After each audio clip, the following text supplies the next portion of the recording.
এই যে বোকাচোদারা ভালো করে দেখ, এই যে বোকাচোদা দেখ, দেখ প্লেয়ার আর্জেন্টিনার প্লেয়ারের কাছে বল টাচও করছে বল, আর অপোনেন্ট প্লেয়ার দেখ কি করছে, দেশ ভালো করে দেশ বোকাচোদা, তুই দেশ অপোনেন্ট প্লেয়ার বলে টাচও লাগায় না এখন তুই।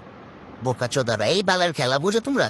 এ দেখ বোকাচোদা দেখ বলে টাচ লাগায় নাই, ডিরেক্ট করে ফাউল করছে, ডিরেক্ট ওর পায়ের মধ্যে ট্যাকেল করছে, দেখ বোকাচোদা, দেখ ভালো করে দেখ কোন জায়গায় আর পাড়া লাগছে, দেখ বোকাচোদা, আগে বলে লাগছে নাকি আগে শরীরে লাগছে, দেখ ভালো করে। চোদ না, বাল খেলা বুঝো, এই বালি বুঝো। আরো একবার দেখ বোকাচোদা, দেখ ভালো করে দেখ, চোখটা দেখ বোকাচোদা, ভালো করে দেখ কাতাবনের কথা কবি কোনটা ফাউল আর কোনটা ফাউল না, ওটা দেখবে এটা একটা ক্লিয়ার ফাউল, এটা ক্লিয়ার পেনাল্টি। তোমরা আমার সাউয়ার খেলাতে হোক চুরি করে ম্যাচ জিতে চোদ মারবো, লজ্জা থাকা উচিত তবে না, লজ্জা করে না তখন, তখন লজ্জা নাই নাকি লজ্জা তবু গেছে ই হয়ে গেছে।